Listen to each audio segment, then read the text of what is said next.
ถ่ายรูปถ่ายวิดีโอชอบเต้นชอบนี่จะฟีลแฟนเข้าไปในห้องทุกคนดีกว่ากูเลย ยินดีต้อนรับเข้าสู่แฟบ Friends with Arts Benefits ค่ะพวกเราทั้ง4คนนะคะ โอ้ ไหน นิดา นี่นะ ไหน โอ้ โอ้เขินนะโอเค คือเอาจริงพวกเรา4คนอ่ะ ก็คือเป็นเพื่อนกันมานานแบบนานมากเป็น10 ปีแล้วเอาจริง เกินอ่ะ 14 เกินแล้วเหรอพวกเราต่างคนต่างแบบแยกย้ายกันมาเรียนถูกไหม บังเอิญว่าต่างคนต่างแยกย้ายกันไปเรียนในคณะที่เกี่ยวข้องกับศิลปะในหลายสาขา แล้วก็อาจจะมีต่างประเทศด้วย แล้วก็พอวันหนึ่งเนี่ยเรากลับมาเจอกันก็เลยคิดว่าอยากจะทำอะไรสักอย่างขึ้นมาด้วยกัน ก็ยังไม่รู้เป็นอะไรแล้วก็รอติดตามครับ ใช่ค่ะ แล้วก็ในวันนี้ตอนแรกเราจะมาพูดกันในหัวข้อว่า มาแล้ว ว่าอะไร เรียน เรียนอะไรอ๋ออะไรอ่ะ เรียนมาตกงาน จริงเหรอหัวข้อของเราก็คือเรียนอาร์ตไปตกงานจริงเหรอเดี๋ยวเราจะมาเฉลยตอนสุดท้ายว่าเราเนี่ยตกงานจริงเหรอ มัน ใช่คิดยังไง เอาเหรอ มีมุมมองยังไง เอาล่ะอันดับแรกแต่ละคนเรียนสายอะไรมาบ้างเราเรียนสายวิทย์คณิตมา เรียนสายสิ่งคำนวณมาครับ ส่วนอูเรียนสายศิลป์ญี่ปุ่นมา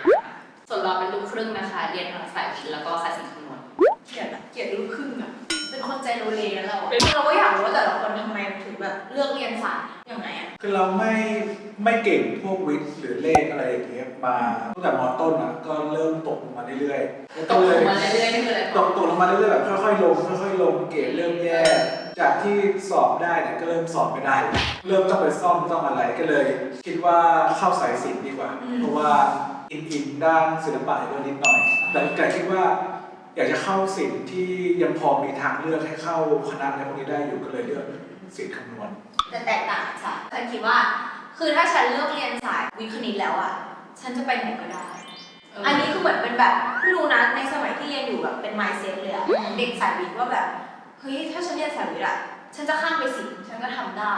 ฉันจะข้ามไปวิทย์ฉันก็ทำได้ เพราะว่าฉันแบบโครงอาณาจักรบางทีเด็กสายศิลป์ก็จะรู้สึกว่าแบบกูไปแย่งที่นั่งมึงอะไรอย่างเงี้ย ไม่แล้วคือตอนแรกแบบคะแนนถึงที่จะไปเรียนเลยป่ะ คะแนนฉันไม่ถึงเราอยู่ม .3 แล้วเราคะแนนไม่ถึงที่จะเข้าเรียนสายวิทย์แต่ว่าฉันก็ยังมีความแบบตั้งใจอย่างเงี้ยเพราะตอนนั้นอะคิดว่าอยากเรียนสัตวแพทย์อยากรักษาหมาที่บ้านอะไรเงี้ยก็เลยคิดว่ายังไงกูต้องสอบเข้าสายวิทย์ม .4 ได้ แล้วตอนนั้นอะมันเกิดเหตุการณ์การเมืองบางอย่างขึ้นทำให้ตรงนั้นอะปิดถนนเลยแล้วกูก็เลยต้องแบบว่าเรียกมอไซค์แม่กูต้องจอดรถทุกคนรู้ป่าวว่าอันนั้นคือการขึ้นมอไซค์ครั้งแรกในชีวิตกูว่าขึ้นมอไซค์ไปเว้ยแล้วเขาก็ขับแบบเข้าแบบพอถึงหน้าเราเลยปั๊บก็คือกูขาสั่นเนี่ยตอนลงแต่กูกลัวซึ่งสอบแล้วก็คือสอบเขาได้ เราได้เหรอแบบเรียนไหวเหรอ ไหว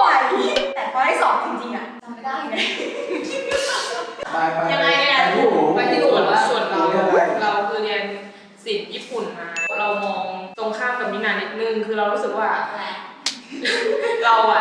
จะเรียนสายอะไรเนี่ยเราก็เข้าอะไรก็ได้เว้ยแล้วแต่เราจะเลือกซึ่งมันก็โอเคก็ได้เรียนภาษาใหม่เพิ่มอะไรเงี้ยก็สนุกดีกว่ามานั่งเครียดเลขเดี๋ยวตกเดี๋ยวสอบอะไรเงี้ย แต่มันเครียดจริงนะเพราะกูก็สอบตลอด จริงตกเรียนสิ่งคำนวณแต่ก็ตกเลขทุกเทอม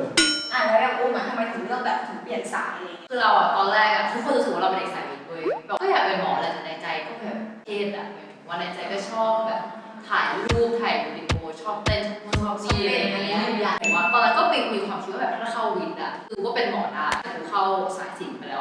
ถ้าจะเปลี่ยนใจกลับมาหมอคือไม่ได้เลยเราก็เลยเข้าสายวิทย์ไปก็แบบไปเรียนแต่ว่าคือไม่ชอบวิชาอื่นหรือนอกจากแบบชีวะกับภาษาอังกฤษก็เลยแบบไม่ไหวอยู่แล้วเพราะว่าฟิสิกส์เคมีก็คือไม่รอดเป็นจุดเปลี่ยนชีวิตมากที่แบบว่าพอเรียนไปปีนึงแล้วก็ต้องแบบตัดสินใจจะย้ายแผนนะก็คือน้องมันเด็กของก็แต่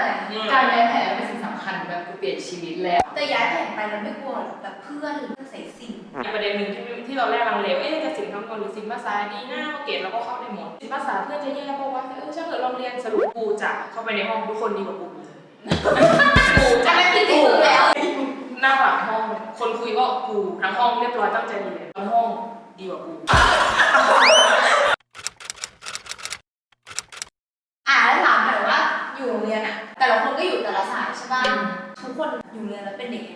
ำกิจกรรมอะไรหรือว่าไม่ทำ ได้เลย ยังไงเดากันก่อนเดา เราถือว่า ถื ถู อก ว่า ต้องไม่ทำต้องให้ว่าอุ้มอะเคยไปโรงเรียนของสองคนนี้ตอนนั้นไปแข่ง เอ้ย ขันวิชา ต้องบอกว่าฉันกับมันโรงเรียนเดียวกันโรงเรียนหญิงล้วนนายก็อยู่ชายล้วน คือปกติเราจะเจอกันอยู่นอกโรงเรียนไม่เคยเจอแบบสภาพในโรงเรียนเว้ยเราก็ไปเว้ยแล้วก็สู่พี่นะแบบไม่แบบคนละโลกอะ ถูกไหม หรือว่าจะแบบดูมีความเฮลแบบ มันเป็นเด็กเกเรค่ะ ใช้รูปอะไรอย่างเงี้ยแต่พี่นาก็จะมาแบบเป็นความแบบเป็นกอนอเรียกว่าอะไร กรรมการ กรรมการอะไรเงี้ยก็มีความแบบเรียบร้อยกว่า ที่เป็นหัวหน้าแก๊งเนี่ย อันนี้ผอกอหัวหน้าแก๊ง โอ้โห แต่หน้าเรียบร้อยเอง เรียบร้อยไหมอ้าวไม่เงียบ ก็ให้คนเงียบเป็นกันต่อ ซูมให้ เป็นนักเรียนปกติแต่ชนิดฝุ่นผิดกฎระเบียบวิ่งหนีอาจารย์บ้างแต่ก็ถือว่าเรียนใช้ได้เรียนดีไม่มีปัญหาเรื่อง มึ เรี ง ยน จะบอกว่ามึงอ่ะเรียนดีแต่แค่เรื่องระเบียบเนี่ยไม่ดีถูกป่ะอาจารย์ที่ได้ดูถ้าจำเขาได้ก็ ขอโทษค่ะหนูรักอาจารย์ทุกคนหนูไม่เคยตกเลยนะคะวิชาหนูที่หนูรัก ผู้ชายมีบ้างไหม เราไม่ได้ใช้ชีวิตหวือหวาแบบมากไปกว่าคนอื่นก็แค่เรียนนั่งขับติงตองในห้องตอนเย็นก็เรียนพิเศษตามเรื่องตามราว แล้วเคยโดดเรียนพิเศษไหม เรียนพิเศษโดดอยู่แล้วมีเรื่องธรรมดามีเคยโดดอยู่แล้ว แต่ว่าโรงเรียนนี่ก็เหมือนจะเคยแบบโดด โดดออกจากโรงเรียน เคยโดดจากโรง นั่น เรี ค ย น น หรือเปล่า เฮ้ยจริงเหรอ ไม่ได้ต้องปีนหนีนะไม่ได้ปีนหนี ยุ่งเชื่อ คิดว่าก็แบบ มาริโอ ขอภาพแอนิเมชันด้วยค่ะในโดดออกจากโรงเรียน แล้วคือมันติ๊กต้องโดดเรียนเพื่อไปกินตาบัคลดครึ่งราคาช่วงนั้นเรียนพิเศษที่หนึ่ง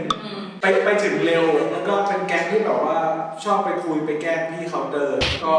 สนิทกันประมาณนึงจนถึงขั้นที่ว่าซื้อหนังแผ่นมาให้เขาเปิด ก็ดูก่อนเริ่มเรียน โอ้โหความจริงจังนี่ แต่ว่าคืออย่างอุ้มอ่ะก็คืออยู่โรงเรียนที่แบบกฎระเบียบ อุ้มนี่คือคนจะข้าม กฎระเบียบโรงเรียนอุ้มก็คือที่หนึ่งยืนหนึ่งในโลกนี้อะไรเงี้ยน้องก็จะมาแบบเด็กแบบเรียบร้อย เรียบร้อย เรียบร้อยหมดจนตี ทำไว้อะไรอย่างเงี้ยค่ะ เดี๋ยวปั่น เด็กๆอ่ะกลัวมากเลยสมัยที่แบบว่าเราไปกินสเวนเซ่นกันเคยบอกว่า ทำไมนะ คือเด็กๆเราแบบว่าไปเรียนพิเศษกันใช่ไหมเรียนโรงเรียนเลือกเสร็จแล้วฉันเรียนมาเว้ยแล้วก็แบบไปกินสเวนเซ่นกลัวมากกลัวว่าครูจะมาเจอเพราะว่าอีนี้แบบใส่ชุดนักเรียนชายล้วนอะแล้วแบบมันนั่งอยู่กับตองใช่ป่ะแล้วก็นั่งกันสามคนคือโรงเรียนหนูห้ามเว้ยห้ามเดินกับผู้ชายในชุดนักเรียน แล้วอยู่โรงเรียนเราคือทำอะไรได้บ้าง เป็นหัวหน้าห้องตั้งแต่แบบอ .2 โอ้ยสอง จริงๆหัวหน้าห้องแต่อ .2 อะนะเว้ยจนโตมาก็แบบเป็นประธานศิ ตั้ง ล แต่ ป์ ตัวเท่านี้อ่ะ มึงเคยเป็นหัวหน้าห้องปะ เคยเป็นบ้างเปล่า เฮ้ยกูเคยนะเว้ย เคยเว้ยกูเป็นตั้งแต่อสอง กูเป็นตลอดเลยอนุบาลน่ะ กูเป็นตั้งแต่อ.1 ของฉันเหรอของฉันคือฉันเป็นแบบคณะกรรมการนักเรียนก็เป็นไม่เกเรมากนะก็คืออยากเกเร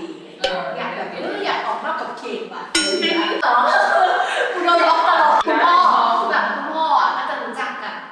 ผู้ปกครองเลยให้ตัดหน้าหมากูยังแบบ แต่หน้ามาก็ไม่ได้ ไม่ได้ ไม่ได้ผมต้องอยู่อย่างนี้ตลอดเวลาเป็นเด็ก แต่ว่าไม่ต้องแปลกใจว่ามึงต้องเห็นกูทั้งทรงเลย โรงเรียนอ่ะคือเชื่อว่าโรงเรียนอยู่โรงเรียนจะต้องแบบพับกระโปรงอะไรอย่างเงี้ยพับกระโปรงให้แต่ไม่พับของเก่งหรอก ตัดไงเขาตัดยาว ปัญหาคือโชว์ความเซ็กซี่ ไม่เห็นมันบอกว่าใส่สั้นๆยิ้มเห็นว่ามัน มันจะฟีลแฟต นั่นแหละแล้วเสร็จปั๊บช่วงประมาณม .4 มีประธานนักเรียนเดินมานึกน้องเนยอ่ะอยากเป็นคณะกรรมการนักเรียนไหมเราคิดแล้วที่ไหนกูไปเป็นคณะกรรมการกูต้องเสียอะไรไปบ้างวะก็เลยบอกว่าพี่หนูไม่เป็นหนูขี้เกียจปรากฏว่าเพื่อนในห้อง2 คนเป็นแบบเด็กกิจกรรมอะไรอย่างเงี้ยแบบว่าเฮ้ยมึงเวลาทำงานไงไปเถอะอ่ะเพื่อนชวนกูก็เลยดูก็ได้อะไรเงี้ยปรากฏว่าสุดท้ายก็คือไปเป็นพี่สันธนาการม .1 ไปเป็นพี่สันธนาการแล้วแบบมันก็ทำให้แบบชีวิตเราเปลี่ยนไปแบบลำดับนึงแหละคนที่แบบเฮ้ยมีหน้าที่ว่ะต้องรับผิดชอบอะไรเงี้ยรู้สึก อัน ว่า นี้มีผลป่ะเส้นทางชีวิตที่เลือก ก็มีเพราะว่าเดี๋ยวเราต่อคำว่าธรรมศาสตร์นี่คืออยู่ในหัวกู ลูกจะเรียนอะไรอ่ะ มันไม่ลองที่เรียนเกี่ยวกับพวก อะไรหรอกเรานั่งร้องไห้แม่เดินเข้ามาเลยแบบบางทีสิ่งที่สำหรับเขาสำหรับเราไม่ใช่เลย ไม่ได้กูไม่รู้แล้วแต่คือกูทำเต็มที่แล้วกับความฝัน